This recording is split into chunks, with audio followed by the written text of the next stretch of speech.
हिंदू धर्म ग्रंथों में देवी दुर्गा और महिषासुर के युद्ध को सत्य और असत्य, धर्म और अधर्म, प्रकाश और अंधकार की लड़ाई के रूप में दर्शाया गया है। यह केवल एक युद्ध नहीं था, बल्कि यह एक महाकाव्यात्मक संघर्ष था जिसमें बुराई के अंत और शक्ति की विजय की कथा समाहित है। महिषासुर, जो एक शक्तिशाली असुर था, उसने देवताओं को पराजित कर स्वर्गलोक पर अधिकार कर लिया। तब सभी देवताओं ने मिलकर एक महाशक्ति की रचना की, जो शक्ति, धैर्य और साहस की प्रतीक थी, देवी दुर्गा। इस ग्रंथ में हम विस्तार से इस पूरी कथा को समझेंगे और इसकी गहरी व्याख्या करेंगे। महिषासुर का जन्म असुर कुल में हुआ था और वह एक दैत्य राज का पुत्र था।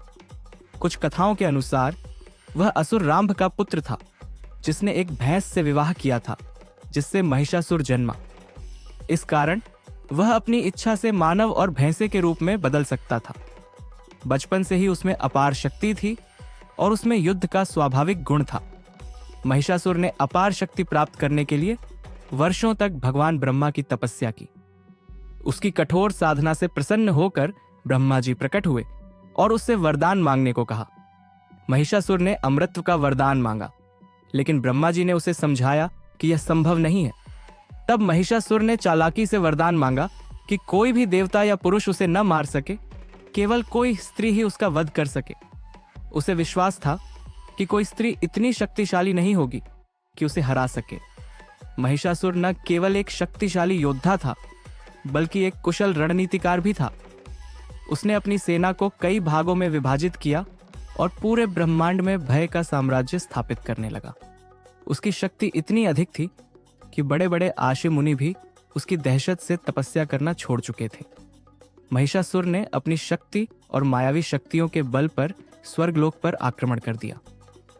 देवराज इंद्र ने अपनी सेना को तैयार किया, लेकिन महिषासुर के बल के सामने वे टिक नहीं सके। देवताओं के अस्त्र शस्त्र महिषासुर की माया के सामने निष्प्रभावी हो गए। महिषासुर का राज्याभिषेक हुआ और उसने पूरे ब्रह्मांड में आतंक फैलाना शुरू कर दिया। देवता इधर उधर छिपने को मजबूर हो गए। विष्णु, ब्रह्मा और महेश भी चिंतित हो उठे। उन्हें समझ में नहीं आ रहा था कि इस संकट से कैसे निपटा जाए।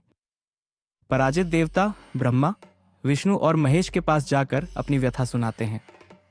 सभी देवता अपनी शक्तियों को मिलाकर एक महाशक्ति की रचना करते हैं, देवी दुर्गा। वह 10 भुजाओं वाली शेर पर सवार अजेय योद्धा के रूप में प्रकट होती हैं। हर देवता ने उन्हें अपने अपने विशेष अस्त्र प्रदान किए।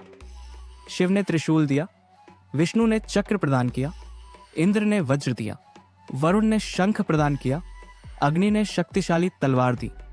इन सभी अस्त्रों से सुसज्जित होकर देवी दुर्गा ने युद्ध के लिए प्रस्थान किया। महिषासुर ने देवी दुर्गा को देखा और उनका उपहास किया। उसने उन्हें युद्ध छोड़कर अपनी रानी बनने का प्रस्ताव दिया। देवी दुर्गा ने शांत स्वर में उत्तर दिया, धर्म की रक्षा के लिए मैं यहां आई हूं और अधर्म का अंत निश्चित है। युद्ध आरंभ हुआ। महिषासुर ने अपनी माया से अनेक रूप धारण किए। कभी वह सिंह, कभी हाथी और कभी भैंसे का रूप धारण कर देवी पर आक्रमण करता, लेकिन देवी दुर्गा हर वार का प्रतिकार करती और अपनी शक्ति से उसे परास्त करती। युद्ध कई दिनों तक चला। हर बार जब महिषासुर परास्त होता, वह नया रूप धारण कर पुनः युद्ध करता। देवी दुर्गा ने अपनी समस्त शक्तियों का प्रयोग किया और अंततः उसे उसकी ही चालों से हराने लगी। अंततः देवी दुर्गा ने अपने त्रिशूल से महिषासुर का संहार कर दिया। उसने अपने अंतिम रूप में एक विशाल भैंसे का रूप लिया, लेकिन देवी दुर्गा ने अपने चरणों से उसे दबाकर उसका गला काट दिया। इस प्रकार एक भयानक युद्ध का अंत हुआ और असुरों के आतंक का नाश हो गया। ये कथा हमें सिखाती है कि अहंकार और अन्याय का अंत निश्चित है। देवी दुर्गा केवल एक देवी नहीं, बल्कि हर स्त्री में छिपी शक्ति का प्रतीक है। यह संदेश है कि जब भी अन्याय और अधर्म अपने चरम पर होगा, तब शक्ति का अवतरण होगा और सत्य की विजय होगी। नवरात्रि में देवी दुर्गा की पूजा महिषासुर मर्दिनी के रूप में की जाती है। यह कथा हमें प्रेरणा देती है कि सत्य और धर्म की राह पर चलने वाला व्यक्ति कभी पराजित नहीं होता। इस प्रकार देवी दुर्गा और महिषासुर के युद्ध की यह कथा केवल एक पौराणिक कथा नहीं, बल्कि एक जीवन दर्शन है जो हमें हर परिस्थिति में सत्य, साहस और शक्ति के साथ खड़े रहने की प्रेरणा देती है।